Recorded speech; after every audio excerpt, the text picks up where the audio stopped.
Hi everyone, welcome back to my YouTube channel. If you haven't already, subscribe, hit that like button, as they say. I'm going to go through today the second paper in Mock Set 1, so 2H. Okay, this is calculator, so make sure you've got that to hand. And just, like always with these tests, especially when you do sit this for real, look at the fronts, check what you should be using. So use a black pen. I'm going to use red for now just so you can see it easier. Make sure you fill in the boxes at the top, answer all the questions. Calculators can be used. If it does not have a pi button, take the value of pi to be 3.142 unless it instructs you otherwise. Diagram's not accurately drawn unless otherwise indicated, and you need to show all you're working out. Okay. And there's some advice down here, which is just good general advice, always to have a look at. Okay, first question.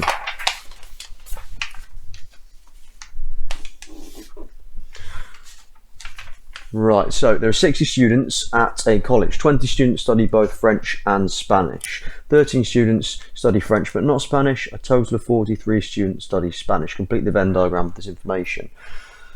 Now 20 study both French and Spanish, so 20 goes in the middle. Now there are 60 students at the college, it's important to remember that. 13 students study French but not Spanish, so they're going to go in just the French part of the circle. A total of 43 students study Spanish, but that includes those that study French and Spanish, so the 20 in the middle. 43, take away 20, gives us 23, so that's going to go in this section. Now you've also got the outside, so we need to add these up. 13, add 20, add 23, well that's 43, add another 13, it's going to give me 56, and in total there's 60 students. 60, take away 56, gives me 4, and I'm just going to double check all of that on my calculator. Okay, so 13, add 20, add 23, there's 56, yeah, which is to get 4. One of the students at the college is to be selected at random. Write down the probability that this student studies neither French nor Spanish. So it's going to be neither French nor Spanish is the outside, so it's going to be 4 out of 60 in total. Okay, it just says one of the students out of everybody is selected at random. So in total there's 60 and neither French nor Spanish is 4. Simplify that, so just type it in your calculator, it will do it for you. 4 divided by 60 in my calculator, just put it where we can see it. So just type in 4 over 60, we get 1 over 15. Press equals, it will simplify it for you. Okay. Question 2. Describe fully the single transformation that maps triangle P onto triangle Q. Now, if you need some tracing paper, make sure you ask for it, or if you've forgotten to bring one home because you've left this to the last minute, then you can use some greaseproof baking paper that I have gone out and purchased. So, as you can see, I knew I was going to need this when I scanned through the test beforehand because this shape is rotated. Okay, it's not a translation, it's not a reflection. I can't reflect that in any line that is obvious, at least. But the shape is rotated, so I'm expecting that I'm going to have to rotate it. Now, you get your tracing paper or greaseproof paper, you're going to put it on over the shape. Now what you need to do is just sketch over the shape. You don't need to use a ruler for this. This is just you working out. So you could use a ruler, but the important part is you keep your tracing paper in the same place. Make sure that is over your shape. Now what we then need to do is find a point which, when we rotate it around, it lines up with P. Okay. Now actually I've just read the question again. It says maps triangle P onto Q, but it's the same shape, so I'm just going to turn this around. Okay, so I've got that there. Now I need to get from P to Q, so I need to try my pen or pencil in a few different positions. So I'm going to go with 0, 0. Let's see where that ends up. If I rotate it around 0, 0, try and keep it as flat as I can, it's going to end up there, which you can't see because my hand's in the way. It's going to end up there. Okay, so we'll go back to that. It slipped a little bit. There we go. Doesn't help that my tracing paper is deciding to curl up. Okay, So I've got that there. Let's try another point. Let's go one below. So let's go here. Try and make it so my hands are out of the way. So I'm going to put it on 0, -1. Okay, so I've got that there. I'm just going to hold my pen and try and keep it out of the way. And then I'm going to rotate it and hopefully it ends up on the right position. And looking at that, it does. So I need to rotate my tracing paper. It's going anti-clockwise and it's a quarter of a turn, or 90 degrees. A quarter of a turn is 90 degrees. Okay, so it goes from there. Now, the center of rotation is where you've got your pen or your pencil. It slipped a little bit. There we go. So my pen is on 0, -1. So that is, in terms of describing the transformation, rotation 90 degrees or a quarter of a turn, anti-clockwise, okay, because the clock is going to go around this way, so we're going anti-clockwise.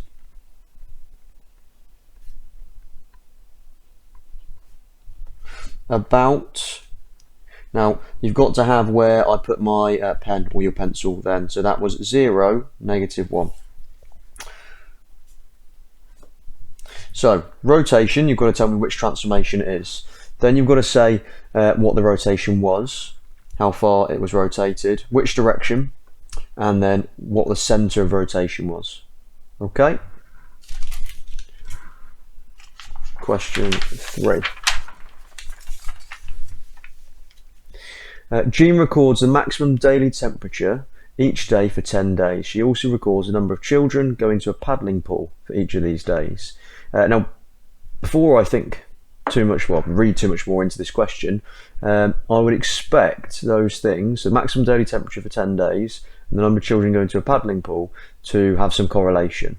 Because if it's hotter, people go to swimming pools more than if it's, you know, -10 degrees or even, you know, 4 or 5 degrees that it might get down to in the evenings at the moment, or even just 10 degrees daytime. It's going to be too cold. So I'd expect these to be correlated.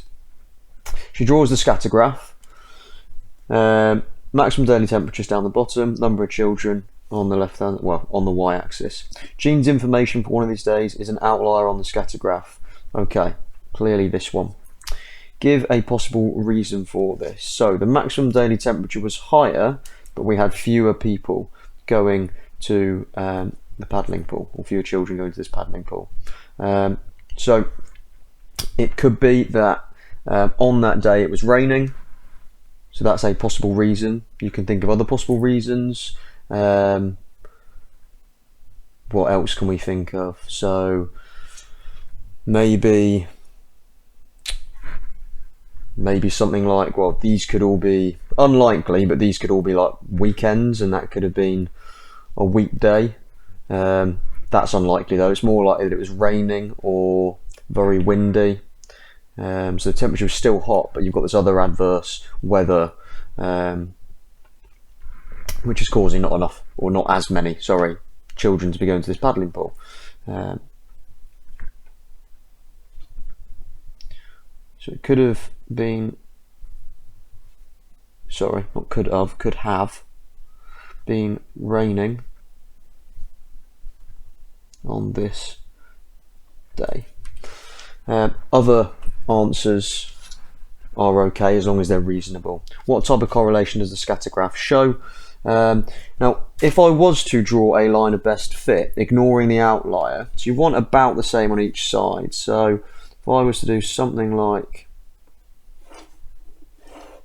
that, that's going to be strong, well, maybe not strong, so moderate positive correlation. You don't usually need, and especially if there's 1 mark, you'll just need positive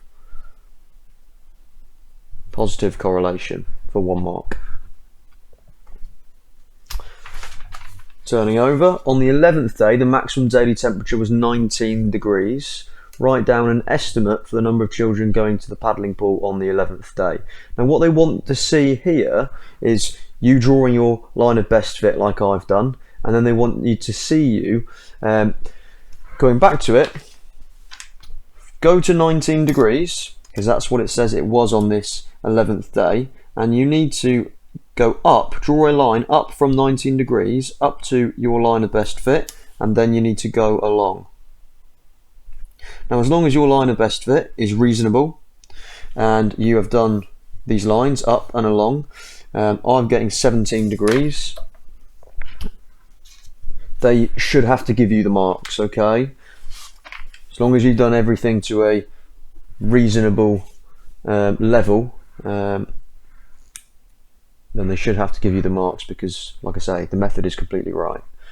But just make sure, you know, like, your line of best fit is reasonable, and you have drawn those lines up and across. It would not be sensible to use the scatter graph to predict the number of children going to the paddling pool on a day when the maximum daily temperature was 13 degrees. Okay, so 13 degrees. If we go back, now we don't have any data for when the maximum daily temperature was 13 degrees. So we can't extrapolate this graph. And if we were to extrapolate the line of best fit, well, then our line of best fit at 13 degrees would, well, it wouldn't exist. We wouldn't be able to go up to it and read across. So because we don't have data for that, we can't extrapolate our line of best fit. Okay, and so the answer to this question, give a reason why. There is no data for days with a maximum daily temperature of 13 degrees. It would not be sensible to use a scatter graph to predict the number of children against paddling pool on a day. Give a reason why.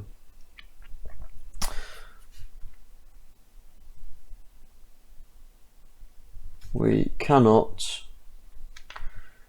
extrapolate the data we have. Okay, and that will be fine.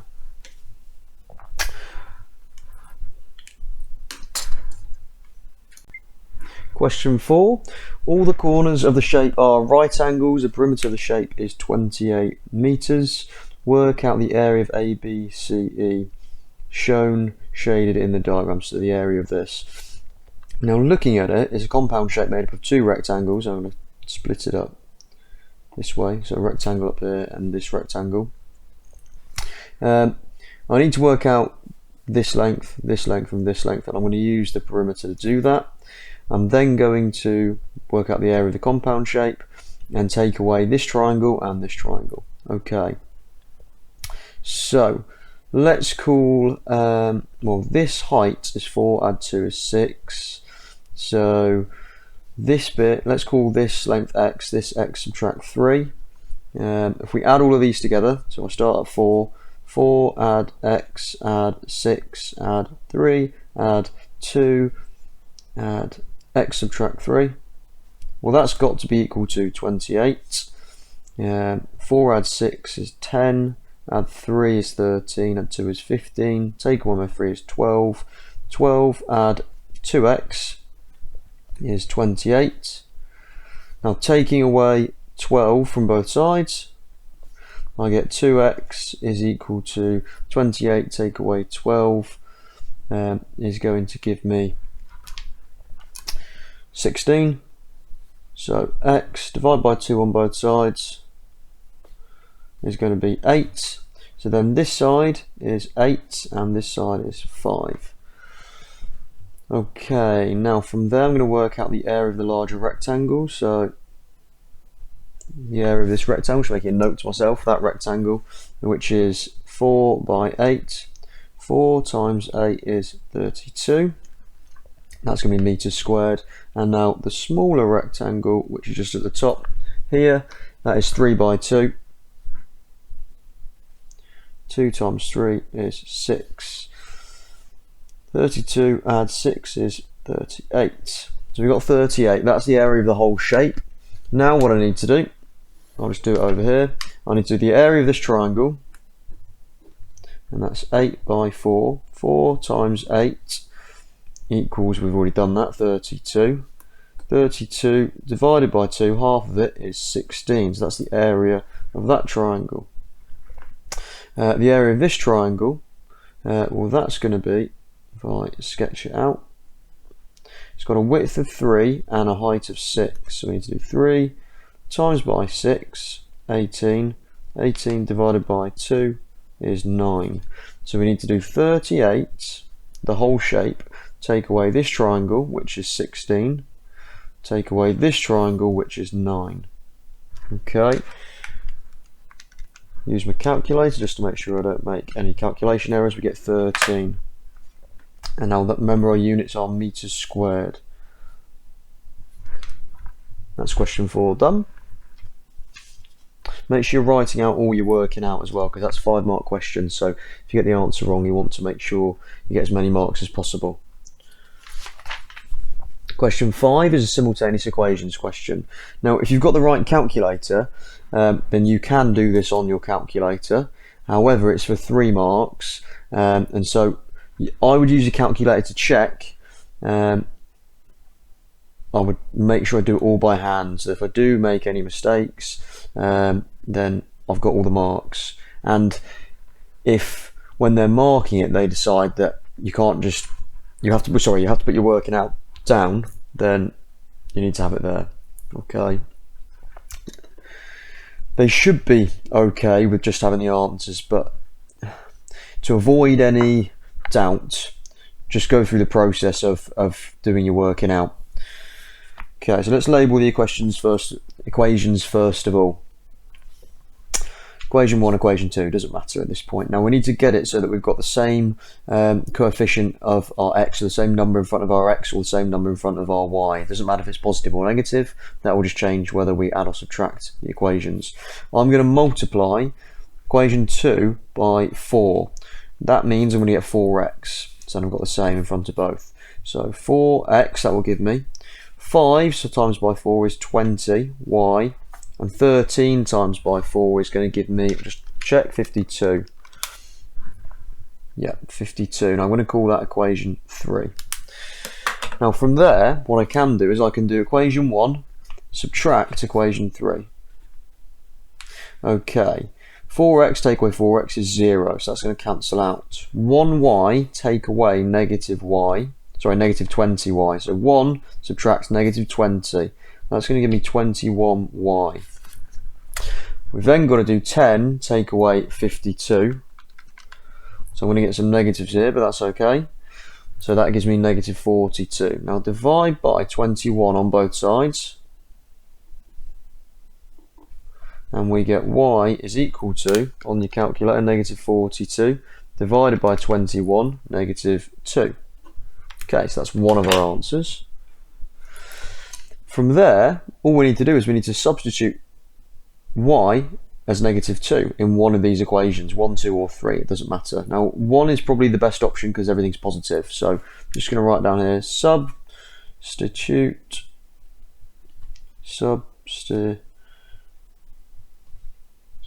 there we go. Y equals negative 2 into equation 1. We'll do that, so we've got 4x plus y, which is negative 2, is equal to 10. Okay, now another way of writing that is 4x subtract 2 is equal to 10. If we add 2 to both sides, we get 4x is equal to 12. Divide by 4 on both sides, and we get x is equal to 3. Now what you want to do at that point is you want to get your calculator and you want to check that x is 3 and y is negative 2 works in both of these equations. So I'm going to do 4 times by x, which is 3, plus negative 2. It's always good practice to keep your negatives in brackets. It just avoids any errors in your calculator. And then that should equal 10. It does. So it works in the first one. Let's check it works in the next one. So x, which is 3, subtract 5 times negative 2. which is why this should equal 13. It does, so we know we've got that right now, we've checked.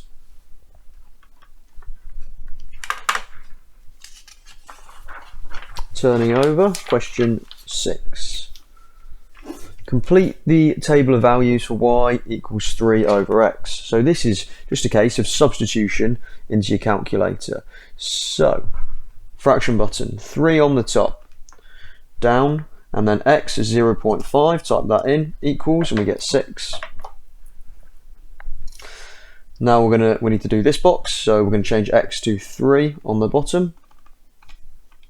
That gives us 1, and then we need to do 5 on the bottom for x, and we get 3/5, or as these are all decimals, I'll put mine as a decimal, so press S to D and you get 0.6, and then finally we need to put 6 on the bottom, and that gives us 1/2, or S to D 0.5. That's part A done. Part B says draw the graph of y equals 3 over x for values from 0.5 to 6, and they're the values we've got on our table. So 0.5x, so that's halfway between 0 and 1 on here. We're going to go up to 6, so we need to put a cross on there. Make sure you do these coordinates, these points we're plotting, as crosses. That way when we do not a line of best fit, because it's not a straight line, when we do our curve through our points, whoever's marking it can still see your points that you've plotted.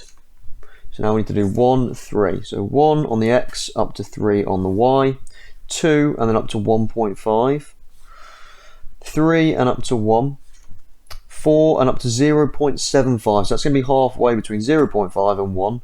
So it's going to be about there. And then we've got 5 and 0.6, so that's just above halfway, and then 6 and 0.5. Okay, now once we've done that, this is the points plotted. We now need to draw the graph. Now you've got to be very careful with this and do this in pencil. I'll do it in pencil, but I may go over it in pen in a second. I just want to make sure that you can see it on the video. You need to draw a freehand curve that goes through all these points. So start down the bottom, doesn't matter where you start.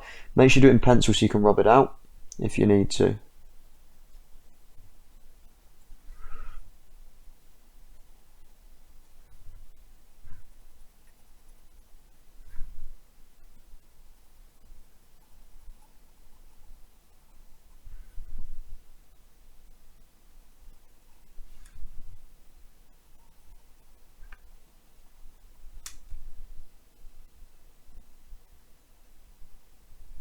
There we go, there's my freehand curve, and actually you can see it all right on there, can't you?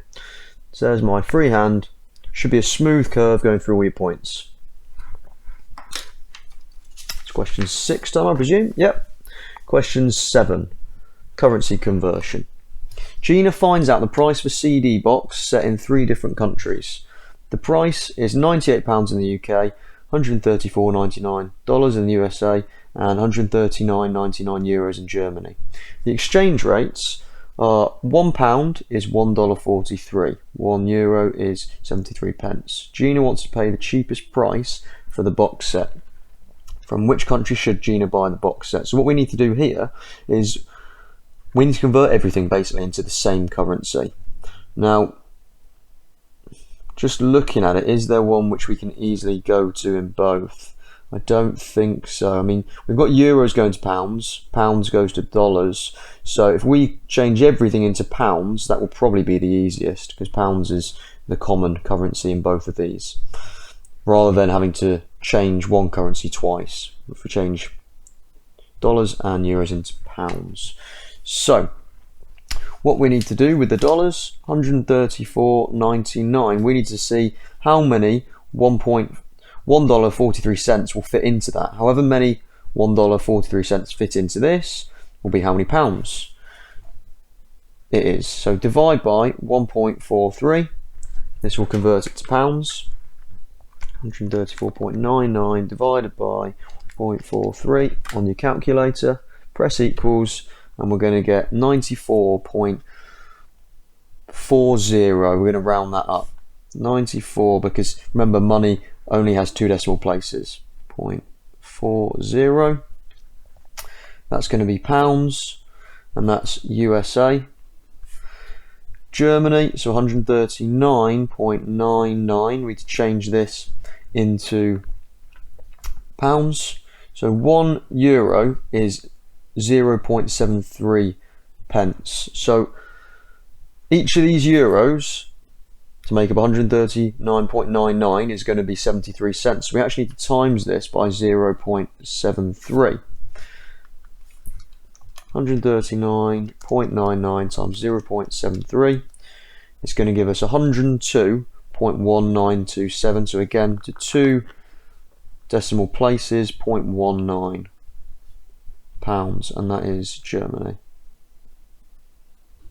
Now it's a 3-mark question, so you want to show all your working out. From which country should Gina buy the box set? She wants to pay the cheapest price. USA. We've shown our working, just make sure you clearly identify that it's USA.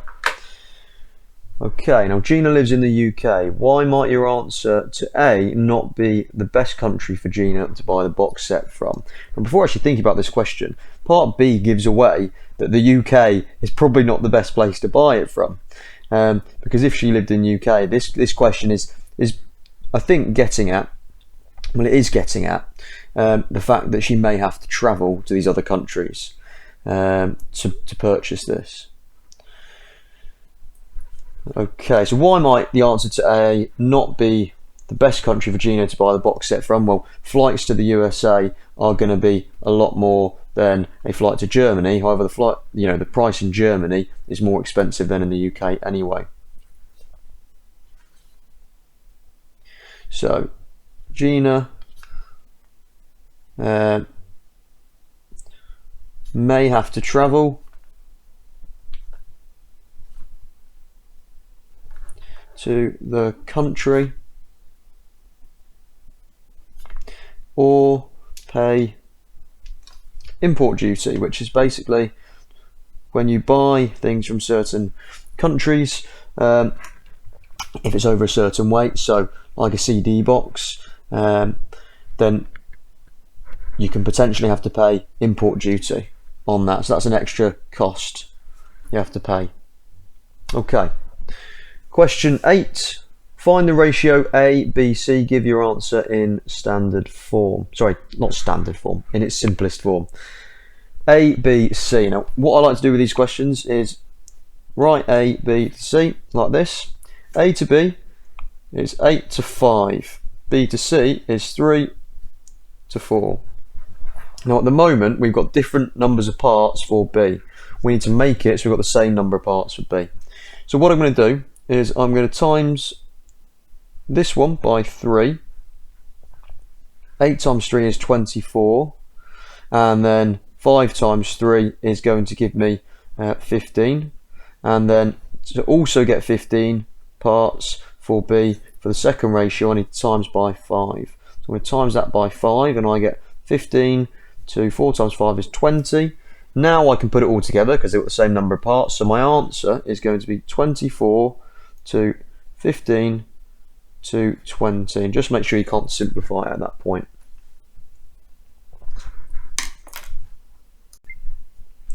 Question 9.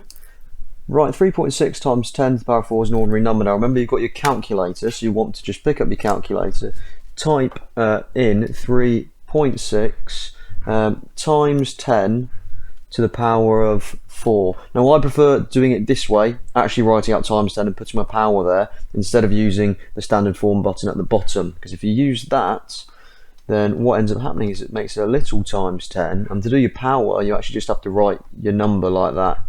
So that will work, but I prefer, because it looks exactly the same, so that way I know I've done it right, writing it out fully. Okay, 3 6 and 3 zeros. Next question, work out the value of this. So again, type it into your calculator exactly as it looks, use the brackets, 2.8 times 10 to the power of negative 2, divide by 4.7 times 10 to the power of 5. Make sure you've got it all typed in correctly. Press equals, and we're going to get this number. Just give your answer in standard form, correct to 3 significant figures. So the 3 significant figures, that's going to be 5.98, sorry, 6. That 7 is going to make the 5 go up to a 6 times 10. Now you can work it out yourself, but there is a way. If you press shift and then you've got this little arrow button here, this will move it over. Now it won't necessarily move it over the whole way, but it can get it closer for you. That's not the right button. So you can get it that close. It doesn't always work exactly as you'd like, so it's not perfect, but sometimes it will put it in exactly the right form for you. Now, like I say, it's not doing it there, so what I'm going to do is I'm just going to convert it to standard form myself. So basically what I'm doing now is I'm working out the number of times I'd have to move my decimal points. 1, 2, 3, 4, 5, 6, 7, 8.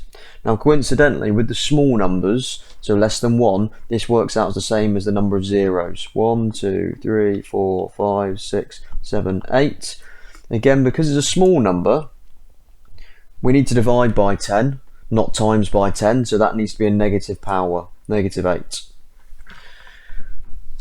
Question 10.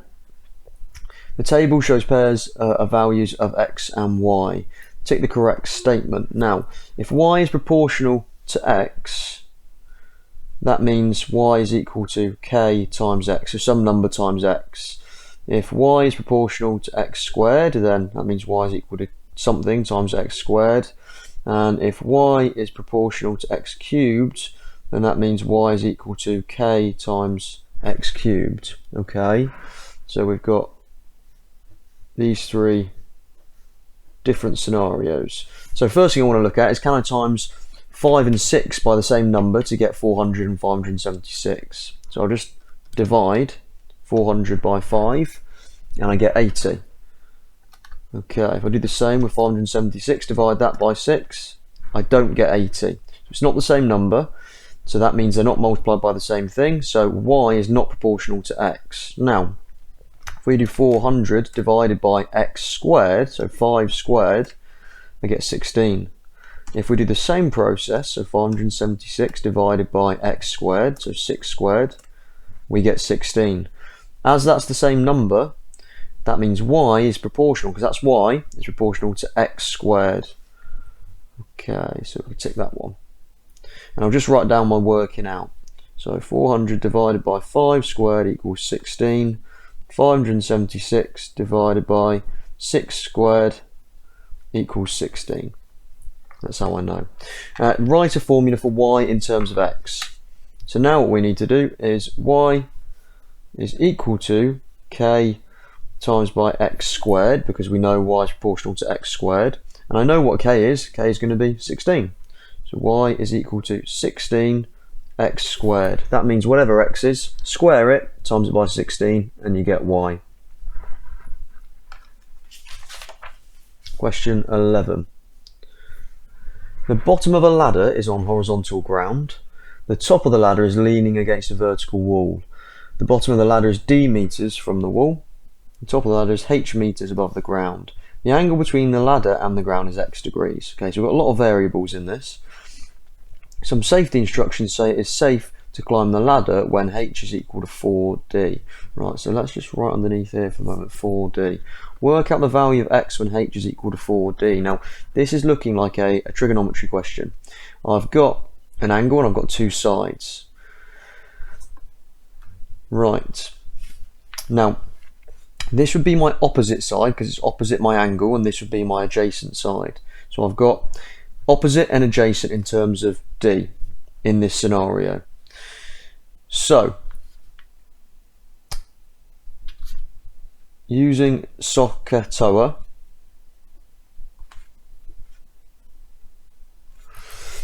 I've got O and A, opposite and adjacent, so I'm going to use tan. So tan of x, my angle, is equal to opposite 4d over d. So tan of x is equal to, now 4d divided by d, d's are going to cancel out, so we get tan of x is equal to 4. Then we need to do inverse tan, so tan minus 1 of 4, and that will give me x. So I'll get my calculator. To do tan minus 1, you need to do shift and press tan, and you see in yellow just above tan minus 1. Now I need to put in 4, and that gives me this angle 75.96. It doesn't say what to round it to, but x is going to be, I'll do it to 2 decimal places, 75.96. 75.96 degrees. Okay, next part, some different safety instructions say the angle between the ladder and the ground should be 75 degrees. The ladder is moved, so x is equal to 75 degrees. How does this affect the height, h meters, of the top of the ladder above the ground? Now, if we think, if this is my ladder, and let's say that's at 75.96 degrees, if I then reduce the angle and I make that smaller, so if I turn my pen, that's going to go down to 75. It's only a slight reduction in the angle, but as you can see, if I make the angle smaller, then you can see the height up the wall is going to get lower. Okay, so there's my angle. If I reduce the angle, the height up the wall is going to get lower. Okay, I'm going to have to, if the ladder is fixed, which obviously it's going to be a fixed size, then if I reduce the angle, I'm actually going to have to move my ladder away from the wall, because otherwise it's going to end up going through the wall, which you can't have. So you're going to have to, as you reduce the angle, you have to move your ladder away from the wall. Okay.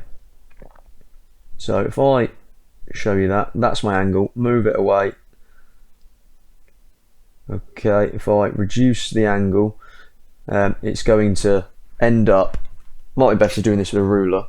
So let's use the actual length of this line. I'll do it in centimetres.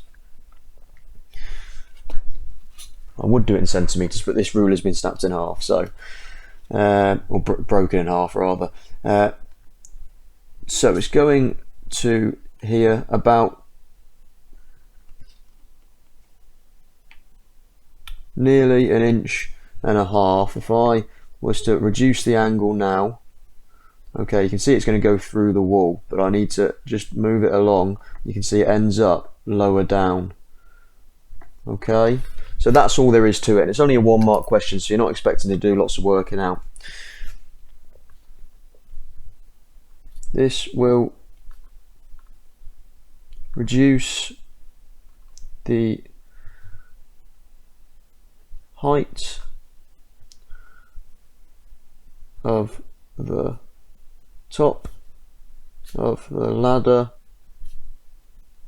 above the ground. And again, thinking about that logically,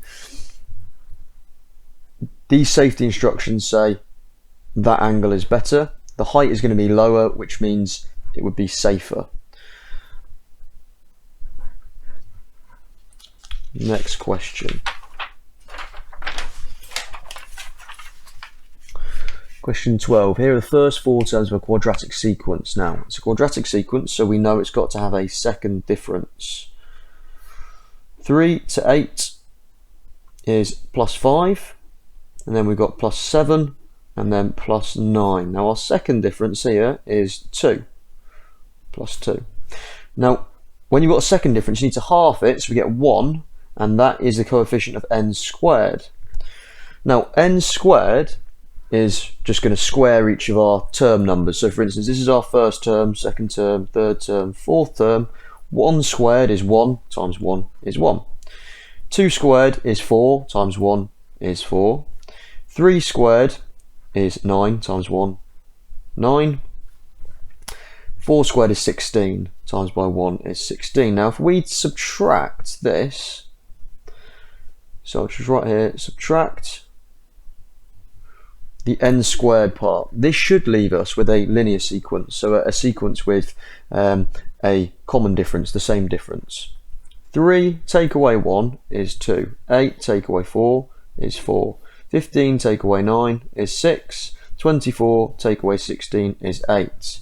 And now you can see this sequence we're left over with is going up by 2. It's like the 2 times table, and in fact it is the 2 times table. We don't need to add or subtract anything from the 2 times table. Okay, so that means we've got 1n squared, or just n squared, plus the 2 times table, which is 2n. Okay, so 2 times table exactly, so that's 2n. 3 times table, 3n, 4 times table, 4n, so on. The nth term of a different sequence is 2 to the power of n plus 5. Show that 36 is not a term of this sequence.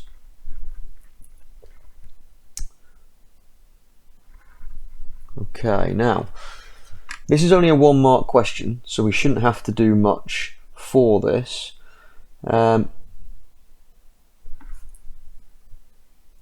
What I would suggest, there are different ways to do this, but just looking at 2n plus 5, if 36 is a term in this sequence, then there must be some n that we can have, which is going to give us 36. If I say that's 36, that would mean that 2n has got to be equal to 31, and there is no power of 2 that we can do which will give us 31. Okay, so no power of 2 will give us 31. Now what I've done there is I've taken 5 away from both sides to get 2 to the power of n equals 31. Now I'm just wondering whether that would be enough, and maybe it won't be. So what I would also be inclined to do is start working out the terms of the sequence. So the first term, 2 to the power of 1 plus 5, is going to be 2 plus 5, 7. 2 to the power of 2 plus 5, 4 plus 5 is 9. 2 to the power of 3 plus 5, 8, add 5 is going to be 13. 2 to the power of 4 plus 5 is 21. 2 to the power of 5 plus 5 gives us 37. And this is going to be an increasing sequence because this first part, 2 to the power of n, is an exponential function. Okay? So we've shown there that because it's an exponential function, that's going to keep increasing. And again, you might want to mention that as 2 to the power of n is an exponential function, this sequence will continue to increase. And there we've shown it there. Okay.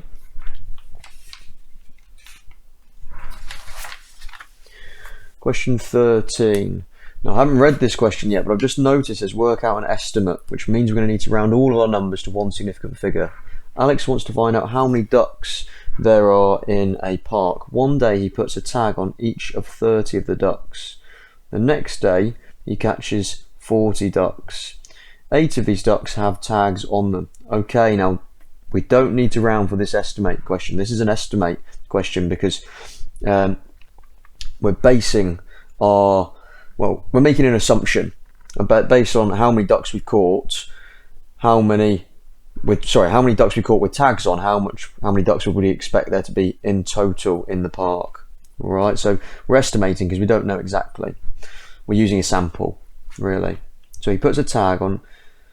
Read this again. He wants to find out how many ducks there are in the park. One day he puts a tag on each of 30 of the ducks. The next day he catches 40 ducks. 8 of these ducks have tags on them. Okay, so 8 ducks out of 40 have tags on them.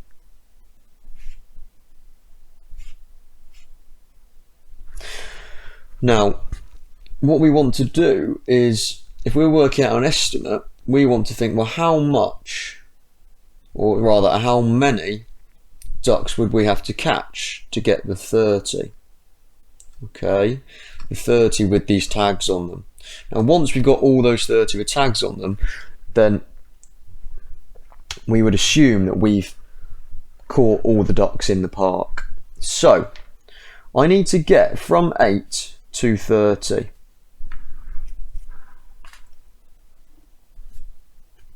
I need to have 30 on the top of this fraction.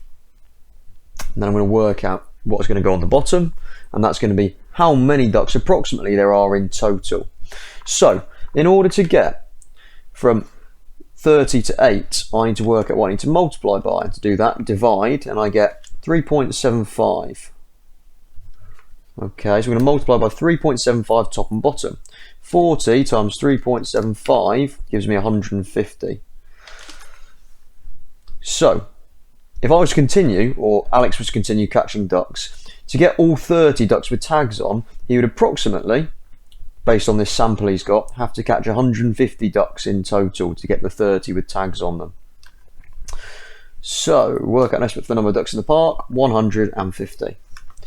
Alex assumed that none of the tags fell off during the night. If Alex's assumption is wrong, explain how this could affect your answer to part 1. Now, the best way probably to do this is to think about an example. So I'm just going to do that just above here. So let's say one of the tags fell off, and so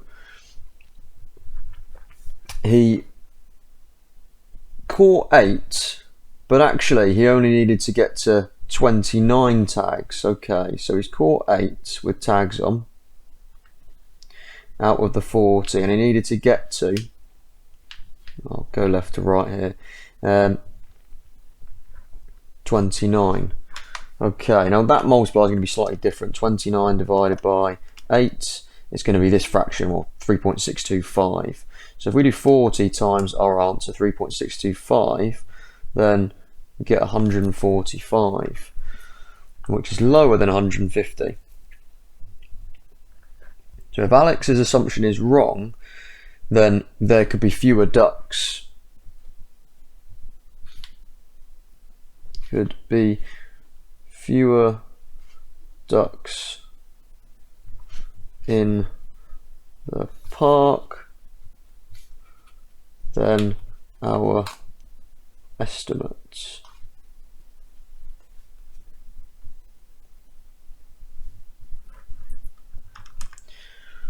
Super. Next question. 3 to the power of negative n is equal to 0.2. Now this is a question actually I know I've seen before. So some of you may have seen before. At the school I'm from, I know some of the students will have seen this question before, so you may be familiar with it. Hopefully you can remember it. The negative power is going to make this 3, 1 over 3 to the power of n. Okay, and another way of writing 0.2 is 1/5. Now that gives us, if we cross multiply, or basically just flip both of these fractions, you end up with 3 to the power of n over 1, but I don't need to write that bit, is equal to 5 over 1, but again don't need to write that bit.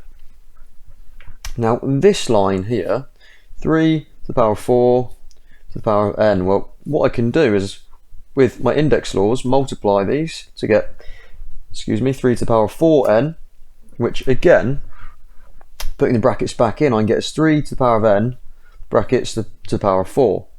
Now I've just got that 3 to the power of n is 5, so that is going to give me 5 to the power of 4, which I can work out on my calculator. 5 to the power of 4 gives me 625. All I've done is taken this 3 to the power of n and replaced it with 5. And that is 5 to the power of 4. Next question.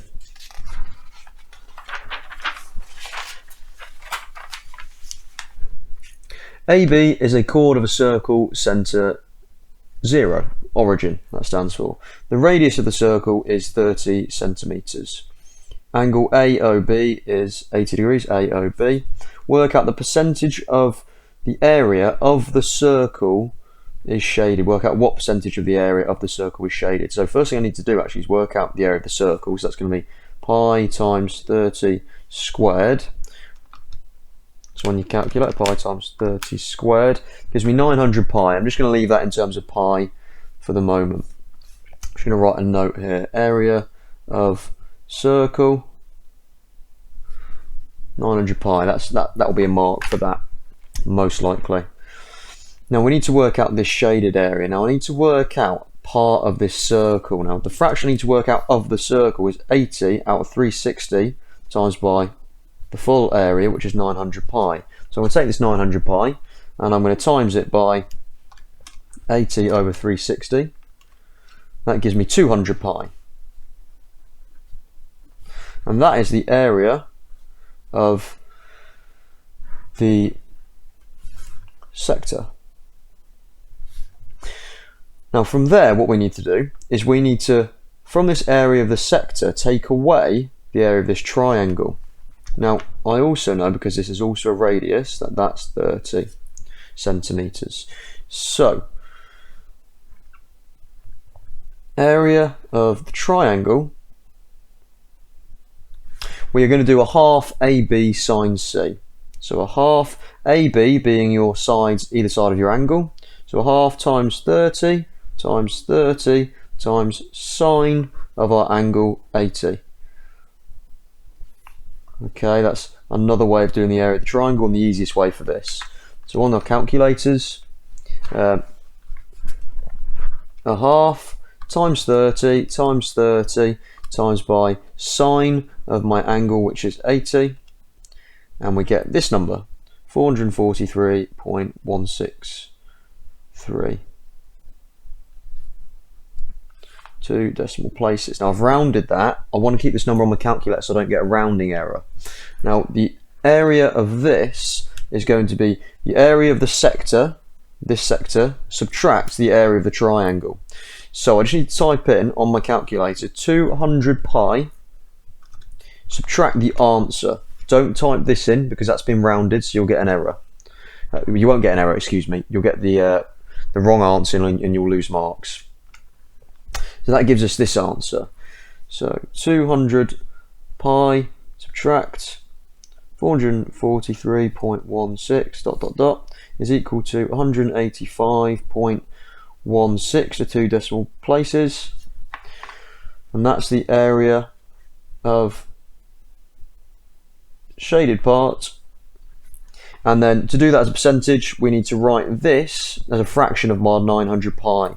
So 185.16, I'm not going to write 16 because that's been rounded, 185.155 dot dot dot divided by 900 pi and then times by 100 to change it into a percentage. That will give us our answer. So use the answer button for this. Fraction, answer on the top, on the bottom, 900 pi. Go press right, times 100. Equals, and we get 6.55%. Okay, and that's been rounded to 2 decimal places. Only round it at the end. Okay.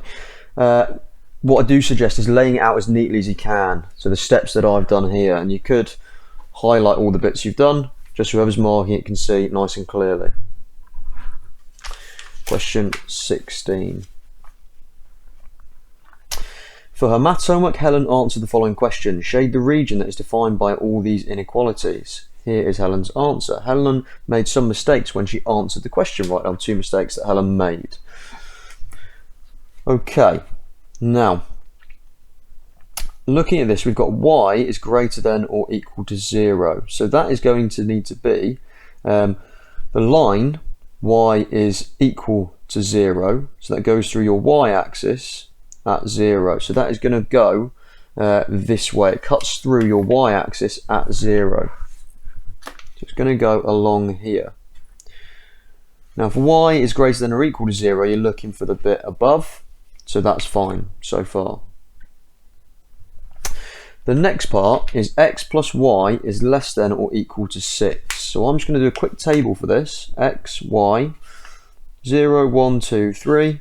So if x is 0, y has got to be 6 to get x plus y is equal to 6. I'm just checking the straight line now.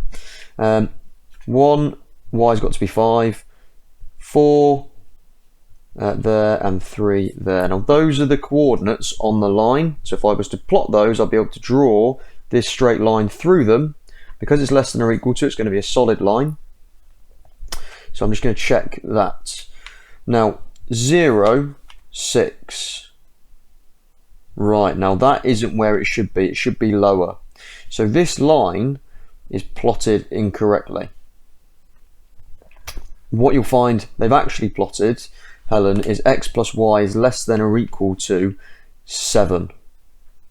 Okay, and they have got the right side of the line, because if we check 0, 0, the origin, that is the lower half of this line, then that satisfies the inequality. 0 plus 0 is less than or equal to 6. So they have got the right side of the line, but Helen has plotted x plus y is less than or equal to 7, not x plus y is less than or equal to 6.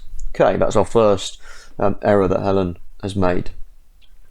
Now, I also want to check this straight line. So x, y, did the same process, 0, 1, 2, 3. And let's see what these coordinates would be. Now if x is 0, x plus 2, we get y is 2.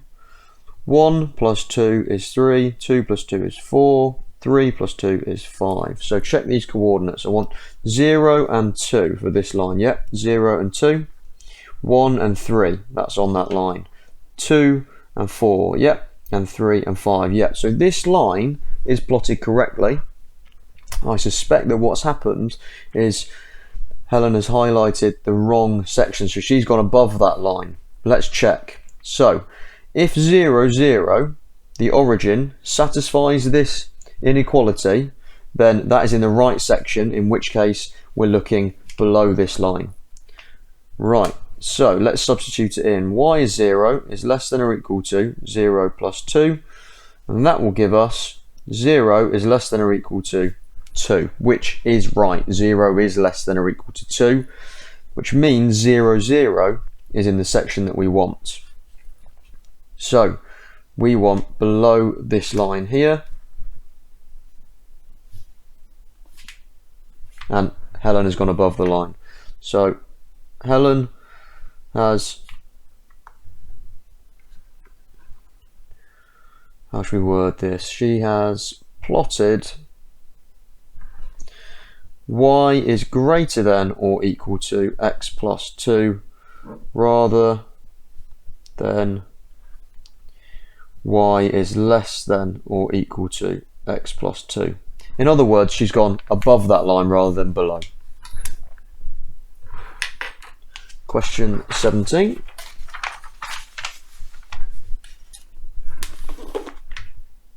Just make sure my light's as bright as it can be.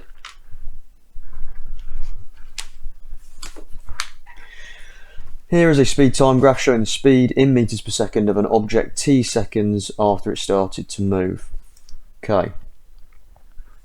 Use 3 strips of equal width to find an estimate for the area under the graph between t equals 1 and t equals 4. So 3 strips of equal width. Now, to find an estimate for the area under the graph between t equals 1, so t equals 1 and t equals 4.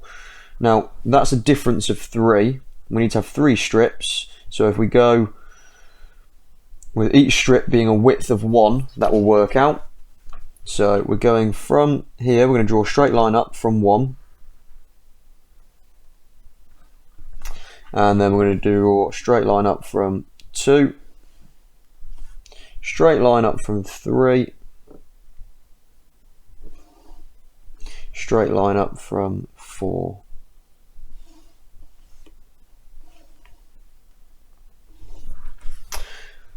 Okay, so we've got 3 strips, 1, 2, 3. What I do also need to do is I need to join these points up like this, where they touch the line. And what we have now are 3 trapeziums. Okay, so each trapezium has a width of 1, and we've just got to check on the heights of these. So that has got a height of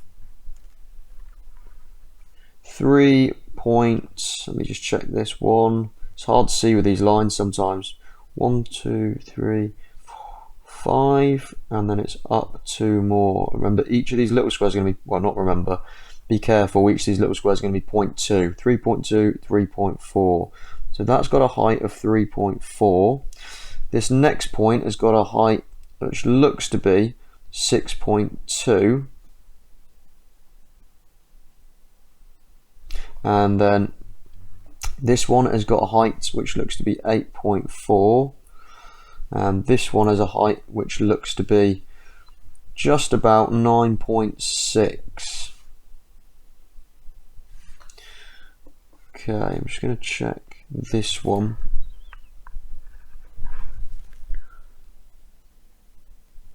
I'm going to go with 6.2 because it's not quite the next square up, but it is a little bit in the middle, so we're going to have to kind of, I'm going to go with 6.2 for that. Now what we need to do here is area of trapezium. So for the area of a trapezium, it's half the sum of your parallel sides, so these parallel sides times the distance between them. Okay, and if you can't remember that, there is a song about that on YouTube. So we need to do a half, we'll do this one, a half times the sum of the parallel sides, so a half of 3.4 add 6.2 times the distance between them, so times 1. Okay, that's going to be the area of this one. And then for the next one, a half of 6.2 plus 8.4 times the distance between them, which is 1. And then the last one, we've got a half times by 8.4 plus 9.6 times by the distance between them again, which is 1. So work all these three out, add them together, and then we'll have an estimate for the area under the graph. So a half brackets 3.4 plus 6.2, that gives us 24 over 5 or 4.8, and then a half of 6.2 plus 8.4 times by 1, 7.3, and then a half of 8.4 plus 9.6 times by 1 gives you 9. Now I would expect, because of the little discrepancies with these points, that they give you a little bit of leeway in the answer for all this. So add these together now, 4.8 add 7.3 add 9 gives me 21.1. If we add those together. Okay, so the area under the graph, just thinking about units, we don't have any units there to use. However, thinking about speed time graph, that's going to be a distance. It's going to be meters, isn't it? Area under a speed time graph. And these are both in seconds, so yeah, meters. Okay. Having just checked the mark scheme for this question, I've just made a very slight error on this side according to them, and unfortunately, which I think is slightly ludicrous, they don't allow for any slight errors whatsoever. Because this line isn't perfectly straight, I ended up getting 3.4 instead of 3.6. Okay, so just be very careful with those, because as I say, the mark scheme didn't allow for any slight error or discrepancy in that, which I had mentioned previously they may have done. So that changes that to 3.6 here. Also, as previously mentioned, this line should go up to 6.4. And again, as I mentioned at the time, this doesn't seem to go exactly up to 6.4. It looks to be slightly lower. So, being frank, I mean, I do have a little bit of an issue with this mark scheme. However, that is what the mark scheme is saying. This is supposed to be 6.4 and this is supposed to be 3.6. I can see this one a little bit more, but again, I still don't think it's exactly at 3.6. However, there you go. This one is even more dubious because I'm sure I can see the grid lines at that point, which means the line isn't on 6.4. Okay, so that changes that to 6.4, and again that's going to change this to 6.4, this to 6.4, which is going to change by 4.9 once more.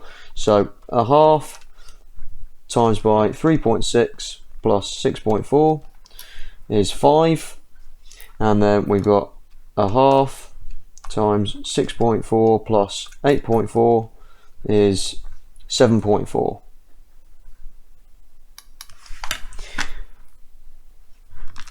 Five add 7.4 add 9 gives 21.4. What this does show you, however, is that I am doing it all live, and that, you know, I'm doing it absolutely without any mark scheme or whatever next to me. Okay, but I obviously want to check afterwards, and it's just those slight discrepancies which is frustrating because, like I've said, it doesn't seem quite right and there's no wiggle room at all. So make sure you're as precise as you can be. Next question. Describe fully what your answer to part A represents. There we go. So is the total distance covered. It is the total distance covered from second 1 to second 4. Explain whether it's an underestimate or an overestimate. Well, if we turn over and if you look at these lines, i.e. these areas, are just underneath. All of them are just underneath. So this area is going to be an underestimate of the total area underneath that curve.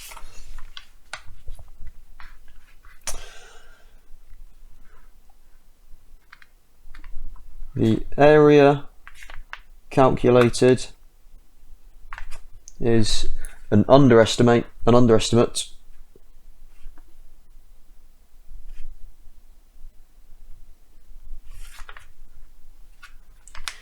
as all the trapezia, plural for trapezium, lie beneath the curve. Question 18. There are 95 girls and 87 boys in year 13 at a school. One girl is going to be chosen for the role of head girl. That's 1 out of 80, 1 out of 95. A different girl is going to be chosen for the role of deputy head girl. One boy is going to be chosen for the role of head boy. A different boy is going to be chosen for the role of deputy head boy. Work out how many different ways this can be done. Okay. So we're going to choose one girl out of 95, or they're going to choose one girl out of 95. We've then got to choose one girl out of 94.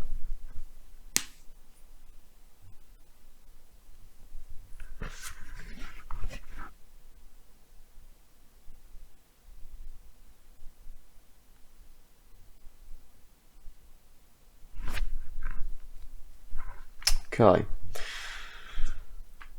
One boy is going to be chosen for the role of head boy. A different boy is going to be chosen for the role of deputy head boy. Okay, so got 95 options for head girl, and then we've got 94 options for deputy head girl. So I'm not going to write it this way.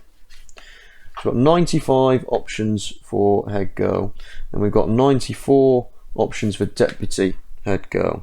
We've got 87 options for head boy, and then we've got 86 options for deputy head boy.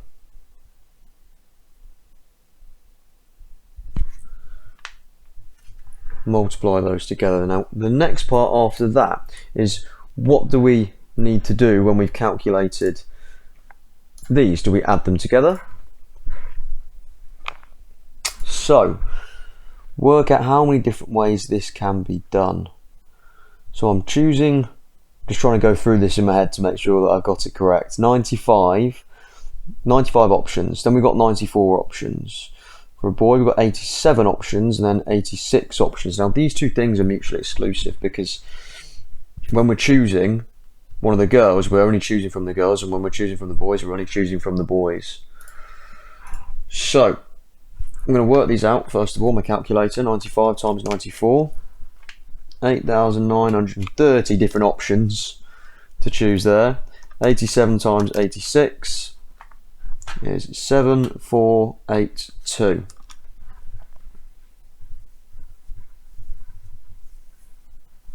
Now, because these are completely independent, i.e. the number of options here doesn't affect the number of options here, and vice versa, adding these together will give us the total different number of ways it could be done. However, I've just thought we have got the option that, right, so if we've got, let's say, we've got this 1, 2, 3 to 95 girls and 1, 2, 3 to 87 boys. Is this question asking, and I think it may be, which will mean we're not going to add these together actually.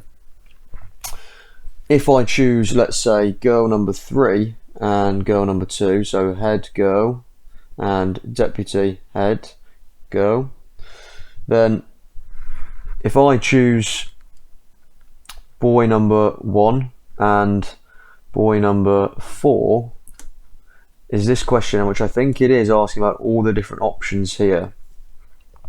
In which case, if it is, which I think it may be, as I say, we've got 95 times 94 times by 87 times by 86. All of our options times together, essentially these two numbers times together.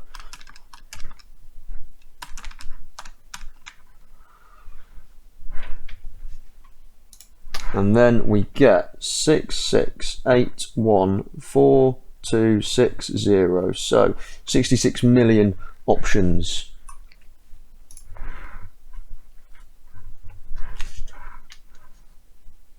Okay.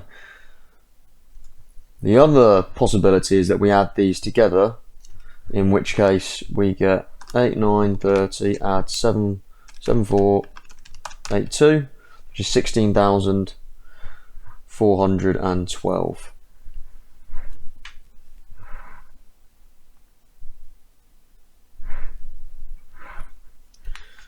Okay, next question. I'm going to go with this answer just to clear that up. Next question. P has coordinates -9, 7. Q has coordinates 11, 12. M is the point on the line segment such that PQ, so it's the line segment PQ such that P to M to Q is 2 to 3. So if I think about, I'm at -9 over here, 7. So I'm quite far to the left, a little bit up, and then I'm going to go all the way over here to 11, and then go up a little bit to 12, 11, 12. Now if I just join these points up, M is the point on the line segment such that P to M is 2 to 3. So let's say it's about there. So that's 2 parts, that's 3 parts there. L is perpendicular to the line segment PQ, L passes through M, find an equation of L. First thing we need to do is find the coordinates of this point. Now our horizontal distance in total is going to be from -9 to 11. So that is a distance of, well, 9 to 0, add 11 is 20, so that's a horizontal distance of 20, and a vertical distance from 7 to 12 of 5. Now, what we need to do with each of these components, horizontal and vertical, is split them into this ratio. So we need to do 20 divided by 5. 20 divided by 5 is 4, so that's 1 part of the ratio. 4 times by 2 is 8. So if I was to go along 2/5, that's going to have an x coordinate of 8. Oh, sorry, no, careful there. It's not 8, is it? It's 8 along from -9, which is -1. Now, similar process vertically. So 5 divided by 5, because we've got 5 parts, is 1. 1 times by 2, because we're going up by 2 parts, is 2. So we need to go up from 7 2/5 of the way. So that's going to give us 9. -1, 9. Okay, so 20 along, split that into 2/5, and we get 8 along. Go 8 along, we get -1. And then we're going 2/5 of 5 up, so 2 up from 7, -1, 9. That's M, -1, 9. Line L is perpendicular to this line segment. Now we need to find the gradient and then do the perpendicular gradient. So to do your gradient, it's change in Y. So 12 take away 7 over your change in X. So 11 subtract -9. All you need to do is subtract them. So subtract your Y first of all, put that on your top, then subtract your X coordinates, put that on the bottom. And just type that into your calculator and that'll give us a gradient. So 12 subtract 7 over 11 subtract -9 is 1/4. Now, that's the gradient of P to Q. So perpendicular gradient is equal to the negative reciprocal, so flip it, makes 4, and then make it negative, so -4. Then we need to make it go through this point. So our general form of a line is y equals mx plus c. Now we know that m, that's -4. Y is -4x plus c. Now we need to work out what the c is. So substituting in -1, 9. 9 is y. -4 times by -1 plus something. So 9 is, on your calculator, -4 times by -1, that's 4, plus c, which means c has got to be 5, because 4 add 5 is 9. So the equation of L is going to be y is equal to -4x plus 5. Next question, question 20. Oh, thank you, Alexa. Just mute Alexa, she doesn't interrupt again. Scared me a bit there, to be honest with you. Here is a sketch of part of the graph y equals p times q to the power of x, where q is greater than 0. These points are all on this graph. Find the value of k. Now, what you want to do with this question is substitute in your values. So I'm going to substitute 0, 5 into y equals p, q, x. So that gives us y is 5 equals p times q to the power of 0. Now, anything to the power of 0 is 1. So we've got p times 1, which is just p. So now we've got p is 5. Excuse me. Okay, now we're going to substitute in 4 and 405 into y is equal to p, which is 5 q to the power of x. It is the same thing, but we just know p is 5 now, so I've written p is 5. And we get, well, y is 405 is equal to 5 times by q to the power of 4. Okay, now we need to do some rearranging. So divide both sides by 5. So 405 divided by 5 gives us 81 is equal to q to the power of 4. Now from there you might be able to work out what q is. If you can't, on your calculator we need to do the 4th root. So fourth root of 81 is equal to q. So q is equal to do the fourth root, you'll need to use this button on your calculator. It looks like, if it adjusts, this orange part here, where it's just above my x with a power. So if I press shift, press that, you get this looking thing where it looks like a square root, but you can put in your root. So I'm going to put 4 there for 81, and press equals, you get 3. So q is 3. Now we've got y is equal to 5, q is 3, so times 3 to the power of x. All I've done there is changed the original equation and substituted in p is 5, q is 3. So 5 times 3 to the power of x. Again, just writing that will usually get you marks. Now we need to substitute 2 and k into y equals 5 times 3 to the power of x. Okay, so y is going to be k. K is equal to 5 times 3 to the power of 2. Type that into your calculator. 5 times 3 squared gives you 45. And there's our answer. K is 45. Next question then, final question.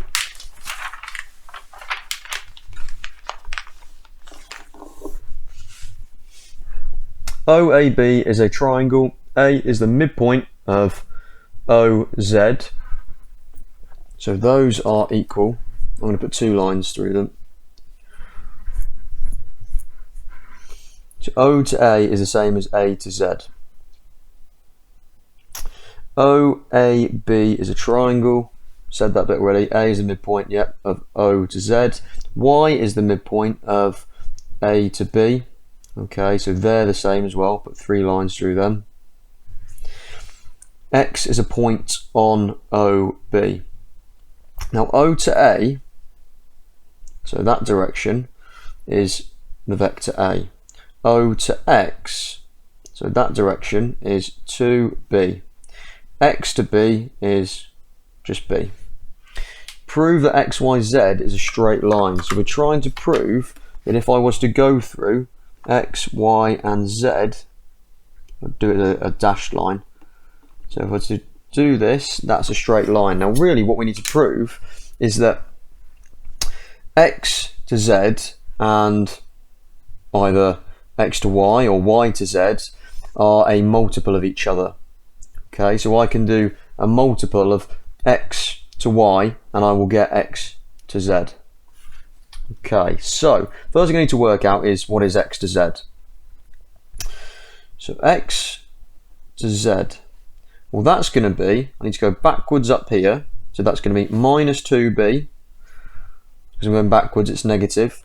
Add A, now that's the same length, so this has also got to be the vector A, and we're told A is the midpoint of OZ. OAB is a triangle. If it's the midpoint, that's got to be a straight line, that's got to be the same. So plus 2A, and if I rewrite that, I get 2A subtract 2B, which I can factorise as 2A minus B, which may help me later on. So that is from X to Z. Now if we look at, you can do this different ways, let's look at X to Y.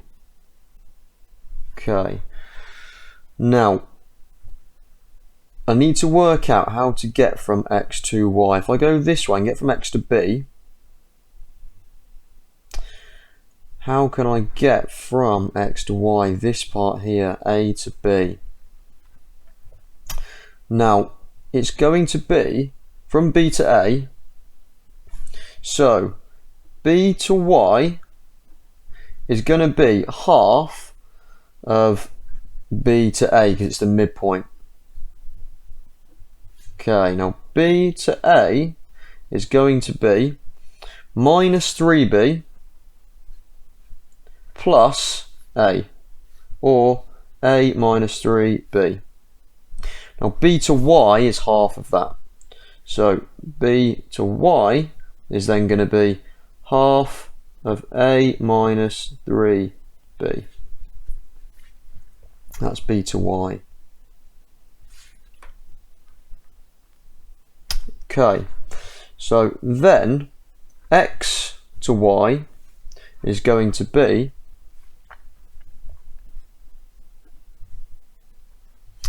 b plus a half of a minus 3b, which is going to give us b plus, multiply this out, a half a minus 3 over 2b, which gives us a half a, 1b take away 3 over 2, so 1 take away 3 over 2 is minus a half, so I get a half of a minus a half of b, which is equal to, factor it out, half a minus b.